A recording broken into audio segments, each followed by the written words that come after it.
Hi everyone. आज के lecture में हम गॉस थ्योरम की बात करेंगे। गॉस थ्योरम से पहले हम एक नई फिजिकल क्वांटिटी पढ़ रहे हैं जो कि एक स्केलर क्वांटिटी है, इलेक्ट्रिक फ्लक्स। देखो, किसी भी एरिया से कभी भी इलेक्ट्रिक फील्ड लाइंस पेनिट्रेट होकर जाएंगी तो हम बोलेंगे कि उस एरिया के साथ कुछ फ्लक्स लिंक्ड है। जैसे मानो कि ये एक रिंग है और इस रिंग में से इलेक्ट्रिक फील्ड लाइंस पेनिट्रेट होकर जा रही है तो हम बोलेंगे इसके साथ कुछ फ्लक्स लिंक्ड है। अब क्योंकि ये लाइंस इलेक्ट्रिक फील्ड लाइंस है तो इस फ्लक्स को हम बोलते हैं इलेक्ट्रिक फ्लक्स। एक्चुअल में इलेक्ट्रिक फ्लक्स होता क्या है? ये होता है किसी भी एरिया से पास होने वाली number of electric field lines, जो कि कैलकुलेट करना थोड़ा सा डिफिकल्ट भी हो सकता है। हम इसकी मेथड ऑफ कैलकुलेशन भी पढ़ेंगे, बट पहले इसको समझते हैं। देखो, जैसे मानो कि एक रिंग है, ठीक है, ये एक रिंग है और इस रिंग के सेंटर से पास होने वाली एक्सिस पे एक चार्ज कैपिटल क्यू पड़ा है। ये कैपिटल क्यू चार्ज है।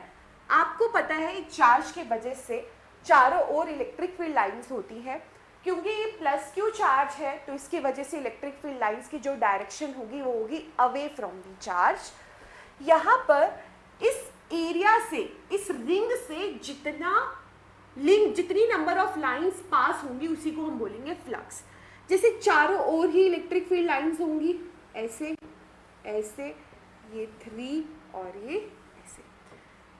कितनी number of electric field lines इस एरिया से पास हो रही है? वो है 3 number of electric field lines इस एरिया से पास हो रही है। बाकी 2 इस एरिया से पास अभी नहीं हो रही है। जैसे ही मैं इस रिंग को आगे लेकर आती हूं तो मैं देखती हूँ फ्लक्स चेंज हो रहा है, क्योंकि number of field lines change हो रही है, फ्लक्स बढ़ रहा है। देखो, अभी 3 लाइंस है। जैसे ही मैं इसको आगे लेके जाऊंगी रिंग को, तो इस रिंग से 5 लाइंस पास होंगी, तो फ्लक्स बढ़ जा रहा है। ठीक है, अब इस फ्लक्स को कैलकुलेट कैसे करते हैं इस चीज को समझो, जो एक इंपॉर्टेंट पार्ट है। जैसे मानो कि एक रिंग है ऐसे, और मुझे इसमें से पास होने वाले फ्लक्स के बारे में पढ़ना है, number of electric field lines के बारे में पढ़ना है। तो सबसे पहले तो मैं यहाँ पर एक छोटा सा एरिया लूंगी। ये छोटा सा एरिया लिया जिसको मैंने बोला ds, क्योंकि एरिया छोटा है इसीलिए मैंने इसको बोला ds। अब कोई चार्ज पड़ा होगा जिसके कारण इसमें से इलेक्ट्रिक फील्ड लाइंस पेनिट्रेट होकर जा रही होंगी। सबसे पहले तो आप इस एरिया का, स्मॉल एरिया का एरिया वेक्टर ड्रॉ करो, जो कि सरफेस के हमेशा नॉर्मल होता है। जैसे फॉर एग्जाम्पल ये बुक पड़ी है और इस बुक के मुझे नॉर्मल ड्रॉ करना है। ये एरिया है और इसका नॉर्मल क्या होगा? Always perpendicularly outwards. This is normal. अगर मैं इसको टिल्ट कर देती हूँ तो नॉर्मल भी ऐसे की तरफ टिल्ट हो रहा है। क्लियर है ये चीज़? तो ये जैसे ही मैंने इसको टिल्ट किया तो ये एरिया के परपेंडिकुलर जो वेक्टर आएगा इसे हम बोलेंगे area vector. This is area vector. Electric field के बारे में आपको कोई नॉलेज नहीं है कि इलेक्ट्रिक फील्ड किस डायरेक्शन में है। मैं मान के चलती हूँ कि कोई रैंडम डायरेक्शन होगी इलेक्ट्रिक फील्ड लाइंस की, और वो डायरेक्शन होगी ई। अब ई तो टोटल इलेक्ट्रिक फील्ड होगी। मान लो कि वो इलेक्ट्रिक फील्ड कांस्टेंट है, मतलब हर जगह से एक ही वैल्यू है इलेक्ट्रिक फील्ड की, तो इसीलिए मैंने इसको डीई नहीं लिया है, मैंने इसको ई लिया है। तो इन दोनों का जो डॉट प्रोडक्ट है, इनके बीच का एंगल कितना है? थीटा। इन दोनों का जो डॉट प्रोडक्ट होगा ना, ई डॉट डी एस। ध्यान रखना, एरिया भी एक वेक्टर है और इलेक्ट्रिक फील्ड भी एक वेक्टर है, दोनों ही वेक्टर है। आप जस्ट एरिया की वैल्यू पुट नहीं कर सकते। इन दोनों का डॉट प्रोडक्ट मिल के हमें क्या देगा? फ्लक्स। आगे से मुझे किसी भी एरिया से फ्लक्स कैलकुलेट करना है तो सबसे पहले तो मैं छोटा सा एरिया लूंगी, उसका एरिया वेक्टर देखूंगी, इलेक्ट्रिक फील्ड देखूंगी और उस छोटे से एरिया से छोटा सा फ्लक्स कैलकुलेट करूंगी तो d phi is equal to E dot d s. अब मुझे तो इस छोटे से एरिया से नहीं पूरे एरिया से फ्लक्स निकालना था, तो उसके लिए वी यूज इंटीग्रेशन। अब मैं दोनों साइड इंटीग्रेशन करूंगी ऐसे। यहां पर ध्यान रखना ये डॉट प्रोडक्ट है, मतलब कि यहां पर इलेक्ट्रिक फील्ड, इस डॉट प्रोडक्ट को जब आप खोलोगे तो ये होगा E मैग्नीट्यूड ds, मतलब एरिया का मैग्नीट्यूड इनटू कॉस थीटा।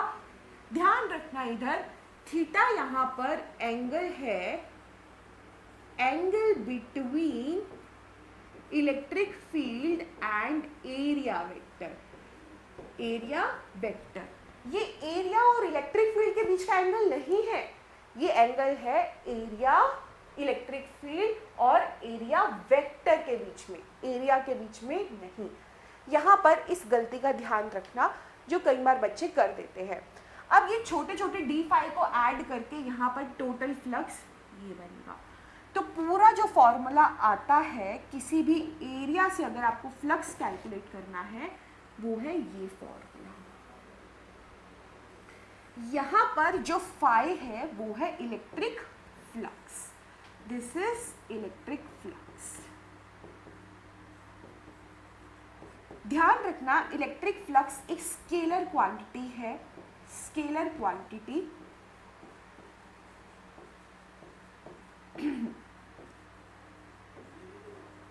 इसको हम कब प्लस लेंगे और कब हम इसको माइनस लेंगे इसकी बात मैं अभी करूंगी, फिलहाल आपको यहां तक याद रखना है।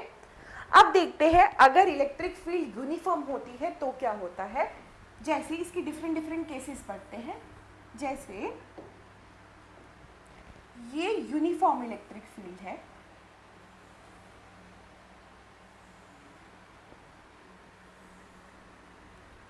और इस यूनिफॉर्म इलेक्ट्रिक फील्ड में एक एरिया पड़ा है। ये यूनिफॉर्म इलेक्ट्रिक फील्ड का मतलब ये है कि हर जगह इलेक्ट्रिक फील्ड की स्ट्रेंथ सेम है।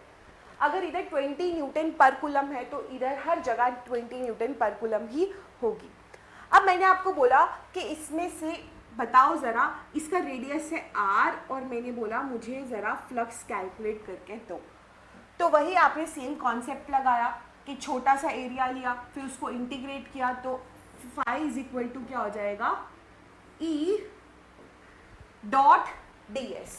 अब देखो एरिया वेक्टर, ये एरिया वेक्टर है। आप इस रिंग को इमेजिन करो, ये रिंग ऐसे पड़ी है तो रिंग के एरिया वेक्टर तो इसी डायरेक्शन में होगा, ये डायरेक्शन होगी एरिया वेक्टर की, और इलेक्ट्रिक फील्ड की डायरेक्शन भी यही है। तो दोनों के बीच का एंगल कितना है, 0। तो E डॉट ds cos 0 हो जाएगा, और cos 0 तो आपको पता है 1 होता है, तो इसीलिए यहां पर लिख दिया E ds 1। अब क्योंकि इलेक्ट्रिक फील्ड यूनिफॉर्म है तो ये वैल्यू तो कांस्टेंट है हर जगह, तो इसीलिए इसको इंटीग्रेशन से बाहर ले आएंगे और फाई हो जाएगा E इंटीग्रेशन ऑफ ds। इस इंटीग्रेशन ऑफ ds का मतलब ये है कि आप सभी छोटे छोटे एरियाज को इंटीग्रेट कर दो, तो सभी को इंटीग्रेट करोगे तो वो जाएगा पूरी रिंग का रेडियस जो है पाई आर स्क्वायर के इक्वल। तो यहाँ पर फ्लक्स किसके इक्वल आ जाएगा, फ्लक्स होगा E into pi r square. This is flux linked with this ring. I hope आपको यहाँ तक बिल्कुल क्लियर हो गया होगा और समझ भी आ गया होगा। नाउ एक सेकेंड केस लेते हैं। ये तो मैंने आपको फर्स्ट केस बताया कि कभी ऐसा कुछ आ जाए। अब सेकेंड में हम बात करते हैं। देखो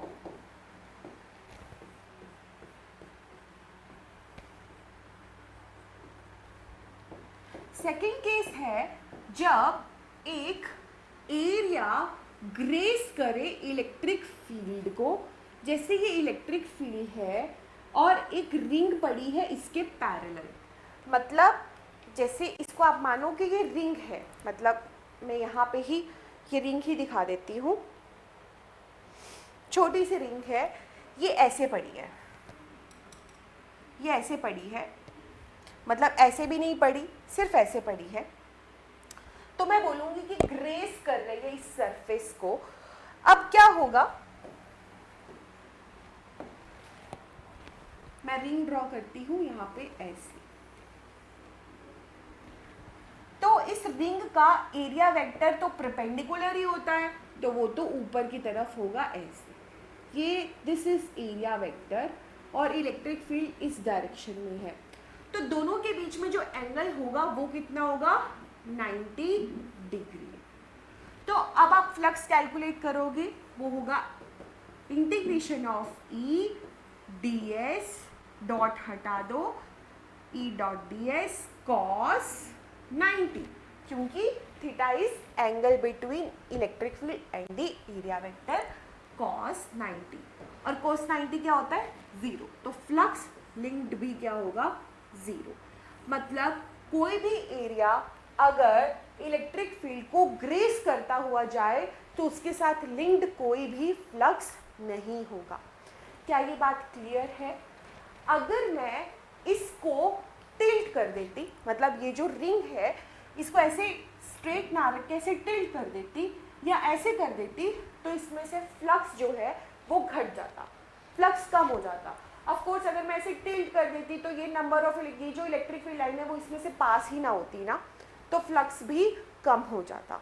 तो ओरिएंटेशन से बहुत फर्क पड़ता है फ्लक्स पर।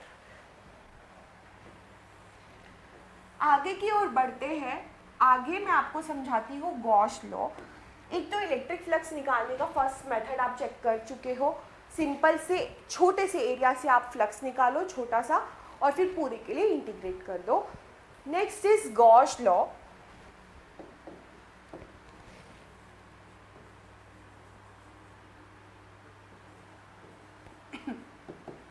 गॉस लॉ के अकॉर्डिंग किसी भी क्लोज सरफेस से लिंक्ड फ्लक्स हम कैलकुलेट कर सकते हैं, और वो किसके इक्वल होता है इस चीज़ को समझते हैं।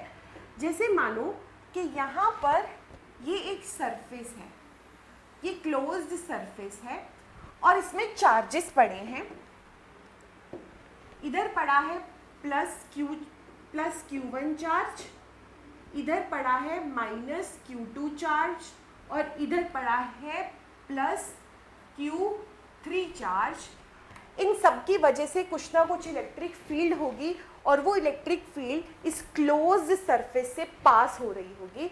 तो फ्लक्स अगर कैलकुलेट करना है तो गॉस कहते हैं किसी भी क्लोज्ड सरफेस से जो इलेक्ट्रिक फ्लक्स है, देखो इलेक्ट्रिक फ्लक्स हमने पढ़ा ना अभी, क्या होगा, E डॉट डी एस, मतलब छोटे से एरिया वाला फ्लक्स उसका इंटीग्रेशन। अब यहाँ पर गॉस सिर्फ और सिर्फ क्लोज सरफेस के बारे में बात करते हैं, क्लोज्ड एरिया से, तो मैं यहाँ पर क्लोज भी लगा रही हूँ। ये जो इंटीग्रेशन का साइन है वो क्लोज को रिप्रेजेंट करता है। It is equal to Q net upon में एप्सिलॉन नॉट। मतलब अब आपको इंटीग्रेशन करने की ज़रूरत नहीं है। अगर आपको एक क्लोज सरफेस दिख रहा है उसमें से आपको फ्लक्स कैलकुलेट करना है तो कुछ नहीं करना, उसके अंदर पड़े चार्ज को देखो कि नेट चार्ज कितना है, और फिर उसको एप्सिलॉन नॉट से डिवाइड कर दो, आपके पास फ्लक्स आ जाएगा। इसको हमने रिप्रेजेंट किया फाई से। दिस इज गॉस थ्योरम, जो एक इम्पॉर्टेंट थ्योरम है डायरेक्ट फ्लक्स निकालने के लिए।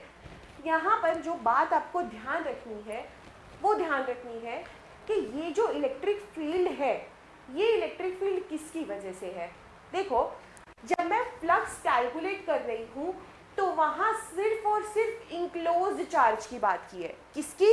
इंक्लोज्ड, मतलब ये जो क्लोज्ड सरफेस है इसमें से मुझे इलेक्ट्रिक फ्लक्स निकालना है, तो मुझे मतलब सिर्फ इसके अंदर वाले चार्जेस से है, बाहर वाले चार्जेस को मैं कंसीडर नहीं करूँगी। इस पर्टिकुलर डायग्राम के लिए, इस पर्टिकुलर सिचुएशन के लिए जो फ्लक्स होगा वो कितना होगा, फ्लक्स को आप सीधा लिखोगे Q1 माइनस Q2 अपॉन में एप्सिलॉन नॉट। कहीं पर भी Q3 का जिक्र नहीं था, कहीं पर भी। पर ये जो इलेक्ट्रिक फील्ड आई है ना, ये इलेक्ट्रिक फील्ड ये सिर्फ और सिर्फ Q1 और Q2 की वजह से नहीं था, सिर्फ Q1 और Q2 की वजह से नहीं है, ये सभी चार्जेस की वजह से है। चाहे वो सिस्टम के अंदर प्रेजेंट है, चाहे वो सिस्टम के बाहर प्रेजेंट है। तो मैं यहाँ पर लिख देती हूँ, ये एक नोट के तौर पे आप लिखिए। एक बार एम्स के प्रीवियस ईयर में आपको ये क्वेश्चन दिखेगा। वैसे भी सॉरी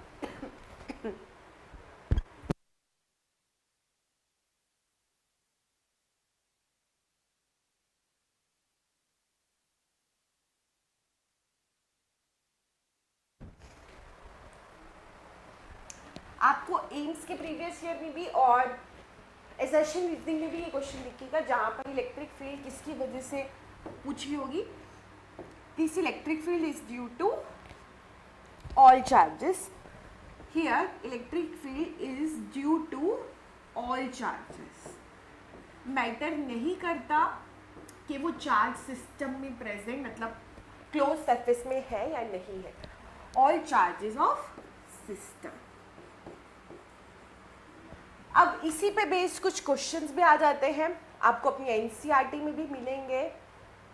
आपको करना क्या है, देखो मान लो कि मैंने बोला कि यहाँ पर इससे एक सरफेस है, ये मतलब ये क्यूबॉइड है,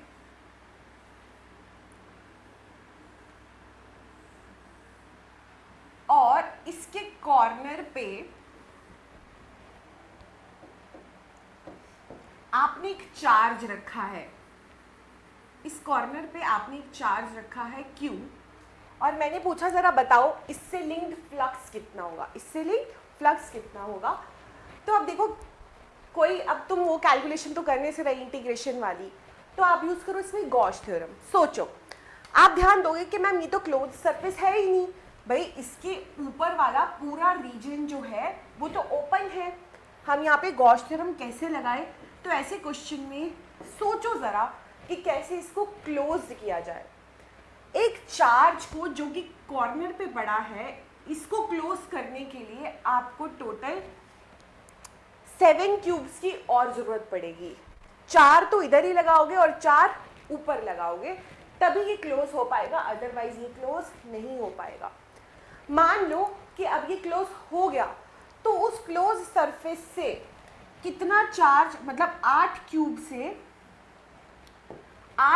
से कितना फ्लक्स निकलेगा, Q बाय एप्सिलॉन नॉट। क्योंकि अब तुमने इसको 8 बना दिया ना, 8 क्यूब, तो 8 से Q बाय एप्सिलॉन नॉट। और आपको पता है एक चार्ज की वजह से जो फ्लक्स है वो यूनिफॉर्म होगा। कैसा होगा, यूनिफॉर्म। तो अगर 8 क्यूब से इतना है, तो 1 क्यूब से कितना होगा, Q by 8 epsilon naught flux होगा। तो मतलब इस सरफेस से जो फ्लक्स निकल रहा है वो है Q by 8 epsilon naught. Clear है, कोई डाउट अभी तक नहीं होना चाहिए, बहुत अच्छे से ये समझाया है। तो कभी भी, अब आपको ना कई बार क्वेश्चन दे दिया जाता है, आपको डिस्टेंस सब दिया होगा कि ये एक स्क्वायर की साइड है और यहाँ पर चार्ज रख दिया है, ज़रा इसमें से फ्लक्स बताओ। आपको ये डिस्टेंस भी देंगे, तो आपने इंटीग्रेशन कुछ नहीं करना है, आप सीधा इसको क्लोज करो और Q बाय एप्सिलॉन नॉट कर दो, वो आपके पास आंसर आ जाएगा। ठीक है, आपको एनसीईआरटी में ये क्वेश्चन मिलेगा भी। आगे की तरफ बढ़ते हैं। हाँ, अब फ्लक्स के बारे में थोड़ा सा और डीपली सोचते हैं। ये तो कुछ बेसिक चीज़ें हमने पढ़ी थी, अब आगे सोचते हैं। देखो, जैसे मानो कि ये यूनिफॉर्म इलेक्ट्रिक फील्ड है।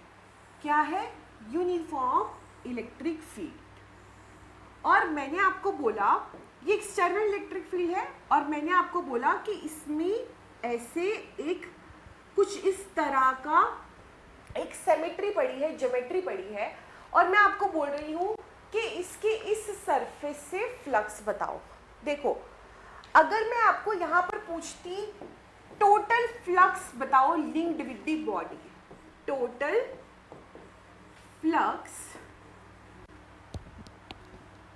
Linked with body,